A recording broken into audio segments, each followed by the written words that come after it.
Mention பண்ணியிருக்கிறது இடையூறு இல்லாம, போக்குவரத்துக்கு இடையூறு இல்லாம வேலை செய்யறேன்னு சொல்லியிருக்காங்க.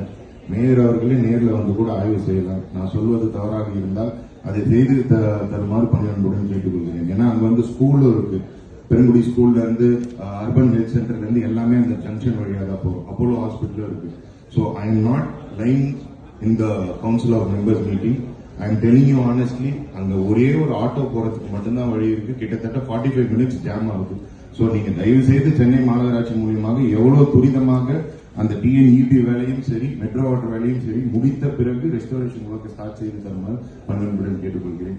அது மட்டும் இல்லாமல் மண்டலம் 14 வார்டு 182 உட்பட்ட கந்தன் சாவடியில் உள்ள அண்ணா நெடுஞ்சாலை, கோவிந்தசாமி நகர், கற்பக விநாயகர் கோயில் பிரதான சாலை, எம்ஜிஆர் நகர், லட்சுமண் நகர் மற்றும் அம்பேத்கர் சட்ட பல்கலைக்கழக அருகில் ஆகிய அனைத்து நியாய விலைக்கடை, அந்த நியாய விலைக்கடையில தான் கிட்டத்தட்ட வந்து அதோட ஃப்ளோர்ஸ் எல்லாமே வந்து ரொம்ப பழுதடைந்து போயிருக்கு. பிளஸ் அவங்களோட எலக்ட்ரிக் ஒயர்ஸ் எல்லாமே வந்து ரீஸ்டோர் பண்ண வேண்டிய சூழல் இருக்கு. இதை நான் பல தடவை வந்து கார்பரேஷன் ரீதியா பேசியிருந்தாலும் கார்பரேஷன்ல இதை செய்து தர முடியாது. ஏன்னா நியாய விலைக்கடைகள் வந்து நம்மளோட ஜிசிசியோட கண்ட்ரோல்ல இல்லை.